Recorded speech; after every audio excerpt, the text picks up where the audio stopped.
एक सुनहरी खिली हुई सुबह थी और नन्हे जेरी चूहे की आंखें आज खुशी से चमक उठी थीं। आज का दिन बहुत खास था क्योंकि उसके सबसे अच्छे दोस्त टफी का जन्मदिन था। जेरी ने मन ही मन एक बड़ा फैसला किया कि वह टफी के लिए अपने हाथों से एक शानदार और स्वादिष्ट केक बनाएगा।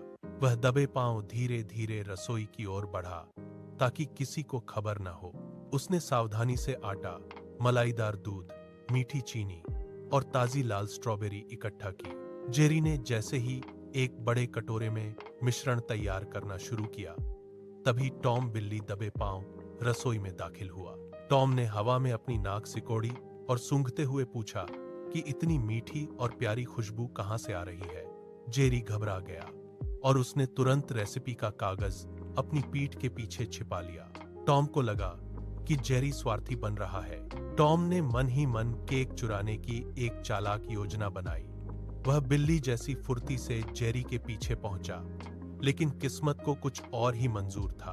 उसका पैर सीधे फर्श पर पड़े केले के छिलके पर पड़ा और टॉम फिसलकर बर्तनों के ढेर पर जा गिरा। पूरे घर में बर्तनों के गिरने की जोरदार आवाज गूंज उठी। यह नजारा इतना मजाकिया था कि जेरी अपनी हंसी नहीं रोक पाया। हार मानकर टॉम ने एक नई चाल चली। उसने शेफ की सफेद टोपी पहनी और मदद करने का नाटक किया, लेकिन हड़बड़ी में उसने चीनी के डिब्बे की जगह नमक का डिब्बा उठा लिया और सारा नमक बैटर में डाल दिया। जेरी ने जैसे ही उसे चखा, उसका चेहरा कड़वाहट से बिगड़ गया। टॉम को अपनी बड़ी गलती का एहसास हुआ और उसने माफी मांगी। अब दोनों ने दुश्मनी भुलाकर सच्चे मन से साथ काम करने का फैसला किया। जेरी ने नया बैटर तैयार किया और टॉम ने बड़ी कुशलता से स्ट्रॉबेरी से केक को सजाया। केक तैयार था और मेज पर मोमबत्तियां जल रही थीं। तभी अचानक बिजली गुल हो गई और चारों ओर घना अंधेरा छा गया। जेरी डर के मारे चिल्लाया कि हमारा केक कहां गया। टॉम ने जल्दी से टॉर्च जलाई तो देखा कि स्पाइक कुत्ता अपनी नाक से बची हुई क्रीम चाट रहा था।